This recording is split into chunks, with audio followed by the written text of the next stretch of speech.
D&D is one of the best ways to tell fantastical stories with your friends gathered around a table, eating snacks, kicking butt. It's one of my favorite things to do. But if you've got all these players playing their cool characters, how do you prevent them from being overpowered superheroes that succeed at everything? And who plays as everything that isn't the players? That's the Dungeon Master. Today I'm going to be giving you a crash course in dungeon mastering so that you feel familiar with what you've got to do. Armed with your handy dandy Players Handbook, you can tell amazing stories. Why should you listen to me? I've been a dungeon master for about 8 years now. I love dungeon mastering. I started out as a player. All of our friends, we cycled through who was going to be the dungeon master for a bit, and then I was the forever DM. I've been doing a lot of this. I love D&D. I breathe it. It's one of my favorite things. I'm Drew of Everhearth Inn, Every Adventurer's Online Tavern, and I'm so happy you've come to join me. We're gonna have fun. Start off with, what is the Dungeon Master? They create the setting and plot hook. Oh my god, something fell.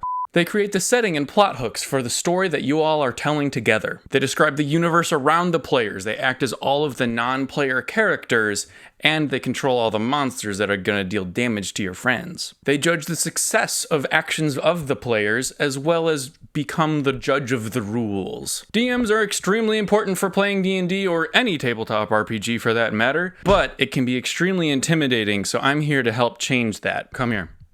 You make an agreement with me here and now. First, hit subscribe. Second, you agree with me that DMing is about fun. It's not about success or failure. There's no winning in D&D. It's just having a good time. So if you go into this with an open mind, willing to learn, willing to feel awkward and tackle through it, you're going to have fun, I promise. And if you stick it through to the end, I'll let you in on a controversial dark arts practice that I do to have a little bit of extra fun that you can too. D&D is usually played in sessions, which everybody hangs out at the same table or online. If you want to find out some of the best ways to play online, the Patreon extended edition cut of the previous video in this series, the D&D Crash Course Episode 1, has a whole bunch of instructions for the best things that you can do. So how do you prepare for your first session? You have a session. It's not session 1, it's session 0. Session 0 is where everybody comes together and you talk about how you want to play D&D. In the last video, I talked about the best way to play D&D is to focus on having fun, and that means focusing on everybody at the table having fun. So you talk about things. You talk about what you want in the game and what you don't want in the game. Do you want heavy topics? Do you want gore? Do you want it to have a serious tone? Do you want it to be goofy and fun? How realistic do you want to be? There's all these mechanics for like handling your inventory weight and how much food you're bringing along and how much food you need to eat and all that. How difficult do you want combat to be? Is there interest in like an overarching storyline? Or do you want just small, simple, completely separate quests so that you don't have to focus on big details and who's the president of this place? One thing I suggest for you as the DM to ask of your players during session 0 is to ask them to take on your plot hooks that you dangle before them. Plot hooks are tiny little tidbits, little morsels to get your party interested in a quest or some sort of storyline or some character. It can be clunky at first, especially when everyone's awkward and hasn't played D&D before, which is okay because we're focused on having fun. But if you make this tiny little deal with your players saying like, hey, I'm gonna work as hard as I can for you to have a good time. If you see something that smells like story, can you just take a bite, please? Over time, you don't need to rely on your players to overtly go and chase down every tidbit of story you give them. You just kind of learn to flow together and just naturally engage with the world. But to start out with, I suggest you make this request. You've had session 0, you've set your expectations for what you want your D&D sessions to be about. Now we can actually prepare for a real meat and potatoes. This is typically called a campaign. Campaigns can be as small as literally one session, typically referred to as a one-shot, or overarching, taking several decades to complete huge storylines. Kind of how I play it. We've been playing the same campaign for the past several years. They're long storylines, they're short storylines, there's a story, there's a setting, there's characters. These things need preparation. It's possible to improv everything. I actually improv a lot of my sessions, but setting at least the foundation, the skeleton of what the thing is gonna be, is very helpful. If you're just starting out and you don't want to do some huge amount of preparation, you can use a module, which are pre-written stories that tell you everything you need to know about the setting, tell you what to say to your players to describe the setting, all the information of the bad guys and the characters and blah, blah, blah. Some great modules to start out with are Curse of Strahd and Lost Mines of Phandelver. Or you can write your own. It's fun. It's a lot of work, but eventually you get better at it, and then it's just a good time. I have a video here on how you can write an open world story, which is my favorite way to approach it, but you don't have to do that. One thing you'll often hear as a negative in D&D is being railroaded, which is when the party feels like there's no choice that they have that affects the world around them. They're just on some train tracks and they're being forced into a direction. Generally, it's best to try and avoid that. It's really hard when you start out, so don't worry about it. Over time, you'll get more flexible because not railroading requires some more adaptability and improv skills, which just takes time. So don't freak out about it, but it's a good goal to strive for, to give your players the feeling that everything they do changes the outcome of what's to come. Let's take a super high level overview of my open world story writing strategy and give you a little quick morsel. Let's start with a small village. Don't think about a whole country or world, just a small village. Who's in it? What do they have? What do they want? And how hard are they going to work to try and get what they want? What's going well in the village? What's going not so well? Is the water poisoned? Are there an undead army 3 miles away?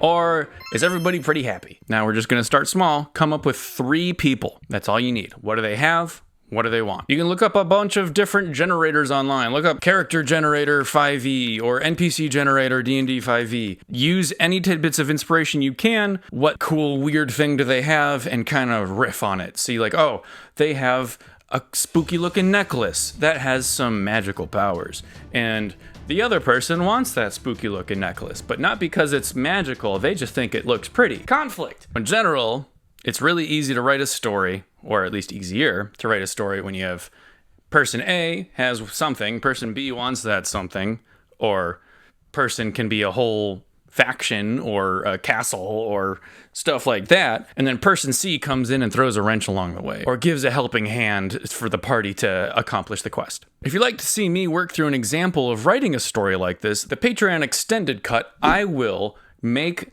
a storyline in this village, describe the 3 people, give you a small sample quest, and a boss fight encounter. Patreon is the best way to support us. You get extended cuts of most YouTube videos, you get early access to everything, you get to vote on content. It's great. Hooks. I talked about hooks before. Hooks are a little tidbit to get your party to engage in some sort of storyline. Now that you've come up with the groundwork of some sort of quest, you need to come up with a way to get your party to bite. You can take it simple with a quest board.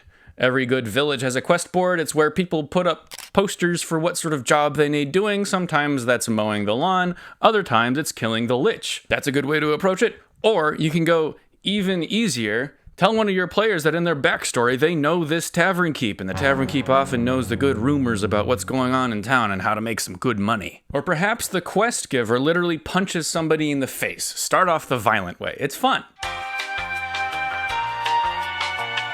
Regardless, you need some mechanism of dangling the quest in front of your characters to pique their curiosity. Now that we have the framework of a quest and we've hooked them, now we gotta give them the meat. Nope, that was weird. Now to present them with the meat and potatoes of the quest. Potatoes. This is where it comes down to the nitty-gritty preparation of what's going to happen in the quest. What sort of conflicts and struggles does the party have to work through? What sort of roles do they need to do? This is the majority of the preparation. Most of the preparation boils down to the setting that they're going to be exploring. There might be 3 different phases to this quest that they're going to be in different areas. The difficulty checks, which is how difficult of a role do they have to succeed at to do a certain thing, like picking a lock or sneaking past a guard. Typically, there's combat. Preparing for combat is a lot of work, but it can be easy. And there might be puzzles to solve. Riddles are fun. Look up a riddle. Every time I come up with a riddle, I'm like, oh, this is too easy. They're going to find it out in 2 seconds, and it takes like literally 10 minutes. Don't underestimate how much fun it is to just run a riddle. No matter what, you need to decide how difficult these things are. That's done using difficulty checks. The Player's Handbook describes difficulty checks. Usually it's on units of 5, so 5, 10, 15, 20, 25, 30 if you're getting really intense. And that's typically has descriptors of like trivial, easy, hard, very hard, blah, blah, blah. Starting out, especially at level 1, none of your players are particularly good at anything, so I suggest keeping things relatively easy, like in the 10, maybe 15 range if it's something that's like really impactful. Now, here's an important note. If you hide any important story element that needs to be seen or interacted with behind a check, you risk them not being able to do it. This can grind your story to a halt. Suddenly you need to improv whole new paths for them to accomplish that thing they just failed at, and it becomes a whole lot more intimidating. So I suggest you plan for contingencies. If you're gonna put something behind a difficulty check, there needs to be other ways to do that thing. Say they're trying to persuade a guard to turn a blind eye and they fail, but perhaps the guard lets slip that he's been really hankering for some of that mead from the tavern down the road and would help his shift go easier. Wink, wink, wink. Or perhaps they fail the check to sneak past an owl bear. What is that again? An owl bear. And now's for the best contingency. Combat can be a lot of fun, and it can be run in a whole bunch of different ways, but it's also the most nitty-gritty rules-focused part of the game, so it can be slow and clunky, but you get better, I promise. The Player's Handbook has all the instructions you need to know for running combat. Basically, you roll for initiative, who goes first, you go down each person in the initiative order, everybody has a turn where they move and have actions to do. Get creative. Use things to engage the party with the setting, with the area they're fighting in. Perhaps there's a lit torch on the wall that they can pick up and throw at the bad guy. Or there's traps, or there's a bad guy on the other side of the door and you can take furniture and barricade the door with it to buy you some time and focus on some other dudes. Flair like that can help bring the setting alive and make combat more engaging. But a big warning here. Combat is gonna feel clunky when you start out. It's gonna take 20 minutes to get through one round. It's okay. Everybody's learning. You get to your turn, you're like, I think I have this thing. Can I do this? I'm gonna try it. It's slow. Everybody will improve, and combat is just as fun starting out as it is when you're really good at it. I like to run combat really fast and hectic to make it intimidating and feel exhilarating, but that's just one way to play it. You can have slow, methodical combat. It's okay. Focus on having fun. I unashamedly hardly ever run spellcasters because there's all these spells that I gotta learn, and it's for a person that might last 2 rounds. Do what's best for you. Do what you're most excited for. What's the best flavor for this encounter? It'll be okay. So how do you make combat without killing your players every time, or without making it feel super easy such that they don't feel challenged? Unless they decide that they don't want a challenge in their session 0 because you had that session 0. Right? There are tons of combat calculators you can find online. Typically, there's a system of challenge rating, which even I don't know how it works because I just use the combat calculators. You can use D&D Beyond, which is the official Wizards of the Coast, I barely said that, tool to run characters, run D&D and everything. It can be expensive. There's a lot of free options, like Kobold plus Fight Club is a great one. You just plug in the party, how many people you have, what level they are, and then you can filter by what sort of monsters you want them to fight, and then how difficult you want that fight to be, and it'll spit it out for you. It's great. Again, reminder, in the Patreon cut, I'm going to be doing this with you and showing you how I build an encounter.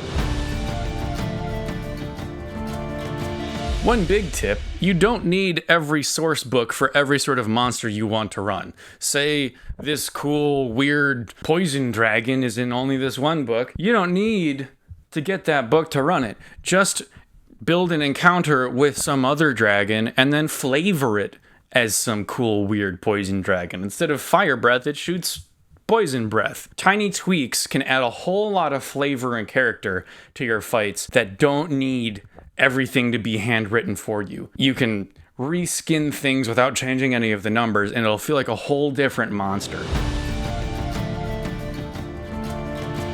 Start your first few combats off easy.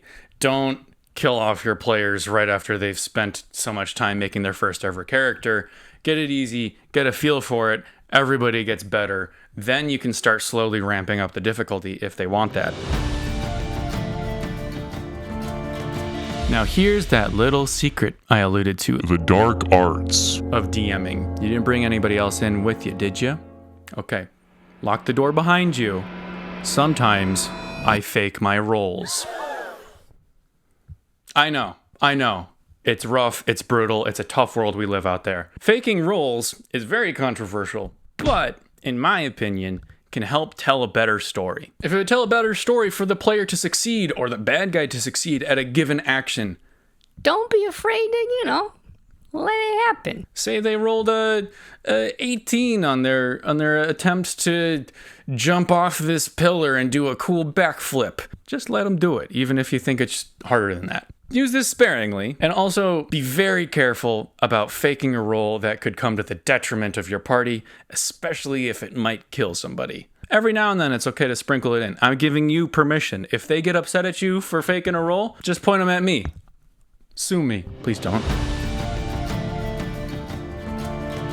So you've run your combat, they've succeeded, they've eventually done so many iterations of this that they've completed the quest. Now they need a reward. XP can be given out, experience, that helps players level up. XP is given by a per monster basis of what they've killed, or maybe however many successful ability checks they've made. There's a whole lot of ways to give out XP. I don't use XP. I use something called milestone leveling, which is every handful of sessions or every major quest arch that's been completed. However I deem it that they've done enough to warrant leveling up, scaling it like wider and wider as they're higher and higher in levels. I just tell the party, hey, you're all level 12 now. I find this easier for everybody involved. You don't have to deal with players who are one's super hardcore and wants to do everything and win at everything, and then they start leveling and leveling beyond the rest of the party, where you might have one player who's more casual and just wants to sit back and have a good time, and then they get left in the dust. And then it's really hard to balance combat if you have a widely level arrayed party, because something that might be just a challenge for the top dude may just slaughter some other bottom person. Milestone leveling is a convenient way to reward everybody equally so that everybody's just having fun. You can also reward your players with loot, gear, equipment, gold, potions, scrolls, keys to the castle. You can look up a whole bunch of D&D 5e loot generators online. They're a really good way to get inspiration. But be careful. Be very cautious about giving magical items to start out with. These can be very powerful. Every item that you see online in these generators, they'll tell you a rarity, like common, uncommon. Common is generally safe. Just give them out. Just be careful. You kind of have an economy in your game. If you give them out some huge, massively powerful stuff to start off with, then combat has to get harder and harder, faster and faster to keep them challenged, if they want to challenge. And then also giving them more powerful stuff in the future kind of slowly starts to lose its magical touch. Now, for the Patreon cut, I'm going to build a quest and an encounter, so if you'd like to support the channel, check out the link below. In conclusion, DMing takes practice. It can be intimidating, but it can be very fun and very rewarding. Some of my all-time favorite memories in life is when I'm telling a story and I can see it in the eyes of my players, that they're engaged with it and in awe and loving it. That is... Every few sessions, check in with your players, ask for feedback, promise they won't hurt your feelings, even if it does a little bit. Your focus is to get better at having fun with your players, and you, as the DM, are unfortunately carrying the heaviest burden in making sure that happens. They have their own work to do to make sure that they're being good for the rest of the party, and you can tell them that, like, hey, I wish you guys would have hunted after this little plot hook I gave you, or like, hey guys, it's annoying when you murder my quest givers for no reason, because then I have to come up with a new quest or a way to get you into that quest. So please don't murder Hobo. Over time, you'll find out what works best for you and your players, and you're gonna have a good time. I promise. I was Drew with Everhearth, and this was a quick crash course in DMing. If you'd like more fine-grained videos like this, please leave a comment below. I love you so much, and I'll see you after your next quest.